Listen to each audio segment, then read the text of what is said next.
na ako! Ha? Paano ka nabuntis? Wala ka namang asawa! Hello po. Nagbibigay po kami ng pera sa mga nangangailangan.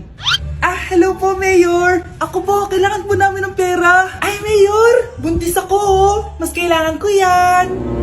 Oo, mas kailangan mo nga kasi buntis ka. Oh, ito, sino to?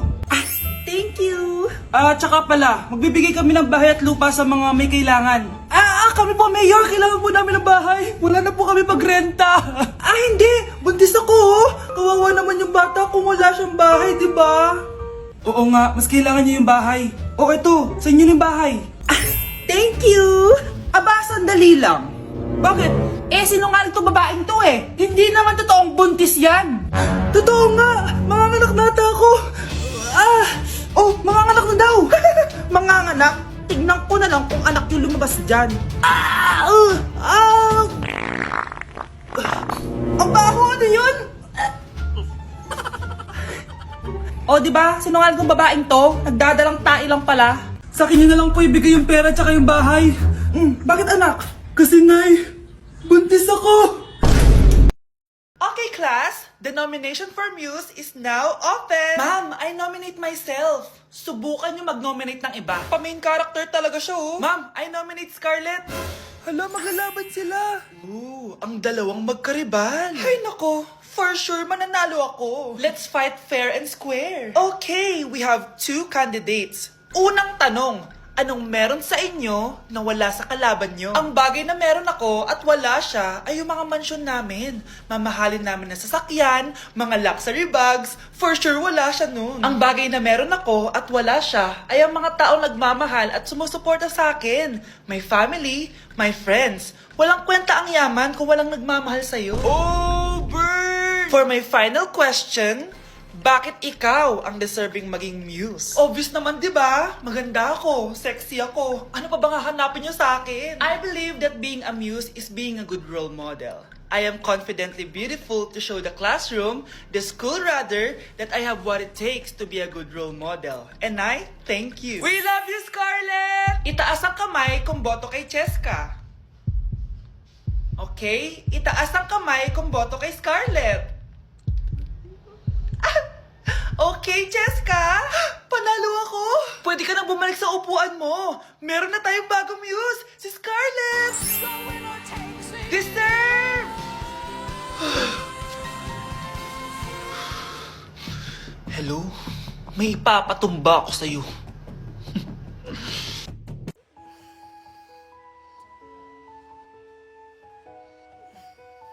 Good morning, love. Kain ka na. See you later. I love you. Kakilig naman. Love, kainin mo na to. Ayoko nga niyan, love. Airplane, nga. Para naman bata eh.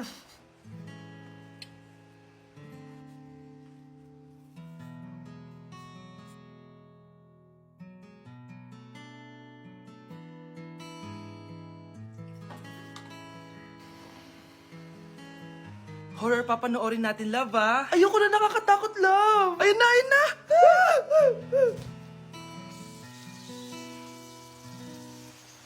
Wow, sipag mo, love, ah. Siyempre naman, ako pa. Eto. Nakakainis, pinasama ko. Akin na nga yan. Aba, gumaganti ka. Halika dito. Scarlett? Miguel? Kamusta ka na? Eto, tinupad ko yung pangako ko sa'yo na aalagaan ko pa rin yung sarili ko kahit break na tayo. Buti naman. Gusto mo pumasok? Hindi na. Actually, papunta nga ako sa bahay ng girlfriend ko. May surprise ako sa kanya. May girlfriend ka na? Congrats. Happy for you. Sige na, Scarlett. Una na ako. But then you gone and all so far away. Ayan, ang ganda ko na. Anak, nasa bahay ka lang, naka-makeup ka pa? Anay, pupunta kasi yung maliligaw ko dito sa bahay natin. Siyempre, dapat maganda ako, di ba? Ganun ba? Sige, mag-aayos din ako. A few moments later. Wow, baka sa'yo pa ma-inlove yung maniligaw ko, Nay. Ano ka ba, anak? Natural beauty kaya to. Nay, nandito na siya. Ayusin mo, Ako bahala, anak. Uy, pasok ka. Hello po, tita. Nice to meet you po. Ikaw pa rin maniligaw ng anak ko. Ako nga po. Mahal na mahal ko po yung anak nyo. Mahal agad? Kakakilala nyo pa lang. Nay, wala naman yung tagal na pagsasama. Opo, tita. Ipapaalam ko na din po sana siya na... Magtataran na kayo? Hindi pwede. Ang OA mo, Nay. Na maging girlfriend ko po siya. Mayaman ka ba? Ano ba yung mga tanong mo, Nay? Sakto lang po. Sakto? Ay naku, baka wala ka mapakain dito sa anak ko ha. Matako pa naman tong babaeng to. Pero magtatrabaho po ako na maayos para sa future naming dalawa. Nay, sige na, payagan mo na siya. Sige, basta siguraduhin mo hindi mo papabayaan tong anak ko ha. Yes! Tay, pasok ka na. Wow, meet the parents agad. Hello po dito. Bakit, Nay? Ex ko yan, anak. Siya yung nagloko sa akin dati. Lumayas kayo dito! Nay! Scarlett! Tara na, anak! Nay! Ano ba kinalaman namin dalawa sa nangyari sa inyo dati? Basta! Hindi kayo pwede! Pero, Nay! Mahal ko siya! Mahal? Sige! Mamili ka! Yang manliligaw mo? O ako? Nananay mo?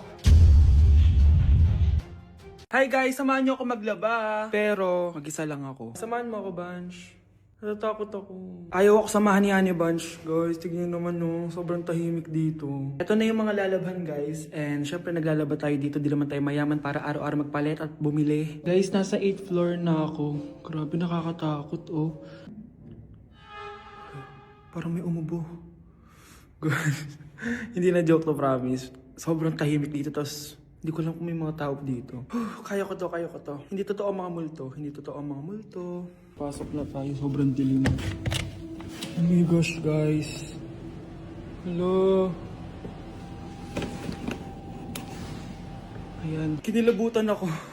Pero ito yung laundry, guys. Dito kami maglalaba. Akala ko... Narinig yun? Hindi ko alam, baka tinatakot ko lang sarili ko. Okay, pero maglalaba tayo. Actually guys, hindi naman ako matatakot kung may multo dito kasi hindi ko rin naman sila maintindihan. Japanese yung mga multo dito guys. Nissan, Honda, Mitsubishi. Baka biglang may maghanap ng hustisya dito sa hallway. Ang katakot. Bantayan nyo ako guys ha. Pag may gumalaw, sabihan nyo lang ako. Comment kayo.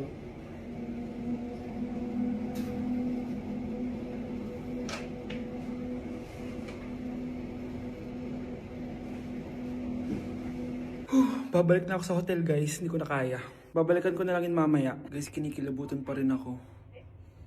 Babalik na ako sa room, balang kayo dyan! OMG, grabe yung baha oh! For sure marami naman nakurakot si Dad. Paldo! Oh, Cheska, ba't ang aga mo? Di ba traffic kasi baha? Ay, opo ma'am, baha nga po eh. Kaya pinag-helicopter na ako ni Daddy para safe ako. Kawawa nga po yung mga tao eh. Wow, sana all. Yes Daddy? Opo, nandito na po ako sa school. Yung baon ko 1 million ha, send mo na. Ha? 1 million yung baon niya? No! Binasa mo yung Chanel bag ko! Sorry, Cheska. Alam mo ba kung magkano to, ha? 600,000 to! Mas mahal pa to sa bahay nyo! Napakamahal naman yan. Whatever. Papabili na lang ulit ako. Salamat ka, mabait ako. Nahiya naman tong 300 peso na bag ko. Be, tara sa kantin. Nag-crave ako ng siomay tsaka ng kwek-kwek. Tara. Pwede bang sa Wolfgang na lang tayo mag-lunch? Hindi kasi ako sanay sa mumurahing pagkain. Be, anong kala mo sa akin? Anak ng CEO? Ano ba yan? Hindi ba kayo binibigyan ng allowance ng daddy nyo? Ako na nga lang. Hindi ka naman ganyan dati. Okay, class. Si Cheska na ang bago nating treasurer. Ma'am, wag si Cheska. Kukurakutin niya lang yung class funds natin. Parang tatay niya. Flood control, ayaw. Gastos, gusto. Kaya mayaman si Cheska kasi korap ang pamilya niya. Ang laki ng tax na binabayaran ko. Sa Disney Princess pala natin napupunta lahat. Habang kami, binabaha na dito. Ikaw pa helicopter lang. Wow, napaka-lavish mo naman. Tsaka, pairam muna ako nito Chanel bag mo ha. May ambag din ako dito, no? Hindi kami titigil hanggat walang nakukulong. Deserve nyong magdusa. Aroy, tinanggalan ako ng ngipin. Napakalaki ng tinanggal sa akin. Hello guys! Kung napapansin nyo, naka-brace na naman ako. Ilang araw din ako di makakain na maayos dahil sobrang sakit niya guys. So bakit nga ba ako nagpa-brace ulit? Fun fact lang guys, 6 years na ako naka-brace before. Pero di pa rin na-address yung issue sa ngipin ko. Kung makikita nyo sa picture guys, medyo palabas or flared yung ngipin ko. Kaya naman nag-decide na ako na magpa-brace ulit. Sabi din ng dentist ko, kailangan daw tanggalin yung 4 na premolars ko para daw pumasok yung mga ngipin ko. Kaya ngayong araw, tatanggalin yung mga premolars ko. Bago pala ako pumunta ng dentist, kumain na muna ako kasi alam ko di ako makakain mamaya. Buti na lang talaga masarap ang ulam at nakakain talaga ako na madami. Medyo kinakabahan nga ako kasi ngayon na lang ulit ako mabubunutan ng ngipin. Yung last bunot ko ata nung bata pa ako. Dahil tulog pa si Honey Bunch, di ko na siya gigisingin. Ako na lang mag-isa pupunta sa dentist. Good luck na lang talaga sa akin mamaya. So ayan, kinakausap na ako ni Doc. Sabi niya wala daw ako mararamdaman na sakit kasi may anesthesia naman daw na ilalagay. Ito pala yung x-ray ng mga ngipin ko. So yung may black dot dyan, yun yung mga tatanggalin. Kung makikita nyo din, impacted din yung wisdom tooth ko. So ipapatanggal ko din yan soon. Ito na guys, last look na buo ang ngipin ko. Kasi mamaya bungal na ako. Ayan guys, nilalagay na ni Doc yung numbing cream para kapag in-inject na ako ng anesthesia, wala na ako maramdaman. Dito sa part na to, di ko na ma-feel yung bunganga ko. At thank you Lord talaga, hindi siya masakit. Parang hinihila lang yung ngipin mo ganun. Charan! Tapos na, medyo nahirapan si Doc ha. Paano di mahihirapan? Sobrang laki ng kinukuha. Rate ko yung pain niya, siguro 3 out of 10 lang. Pero alam ko mamaya pa to sasakit pag wala na yung anesthesia. Sabi ko din kay Doc kung pwede ko bang itago yung ngipin ko, ilalagay ko lang sa ilalim ng unan. Eto na guys, ang itsura ng ngipin ko ngayon. Bungal ira na. Dalawa lang pala muna binunot ni Doc kasi next week daw yung dalawa pa. So yun lang naman guys, bye! Hoy, wag mo sasabihin kay nanay na pupunta ako sa boyfriend ko ha. Sige na, bye-bye! Hoy, bata ka! Saan ka pupunta? Anay! Gagawa lang po kami ng project sa kaklase ko. Wow! Kailan ka pa nag-aaral na maayos? Pupuntahan niya yung boyfriend niya. Ah! Kaya pula yung labi mo! Kasi tatakas ka! Anay! Humanda ka sa akin. Sasakalin niya daw ako, Nay, oh! Aba! Humanda ka sa akin, bata ka! Halika dito! Anay, hindi na! Nay, nawala daw ni Kuya yung Tupperware mo. Ano? Nawala na yung pinakamamahal kong Tupperware? Humanda sa akin ng kuya mo! Nasaan yan? Lagot ka Kuya, galit sa'yo si Mama. Ano sabi mo, Kyle? Nasaan na yung kuya mo? Ha? Nandito ka palang bata ka, ha? Etong sa'yo! Bakit mo pinito yun, Nay? Sabi ni Kyle, nawala mo doon Tupperware ko! Anong nawala? Eto Tupperware mo, Nay, oh! Ay, nandyan pala. Agad ka kasing nagpapaliwala dyan! Tawa ka dyan ha, humanda ka sa akin. Few moments later. Boring naman ang pinapanood mo. Palitan natin yung mas nakakatawa. Ah, sige, kuya. Asking you to kiss me. Hindi naman nakakatawa yan eh. Bastos yan eh. Ayun na, magkikiss na sila. Hay! Mga punyeta kayo? Ano pinapanood nyo? Anay! Si Kyle, Nay. Siya yung nanonood eh. Kyle! Ang bata mo pa! Ganyan ang pinapanood mo? Kala ko naman matino ka. Si Kuya yun, Nay eh. No! Simula ngayon, bawal ka na mag-TV.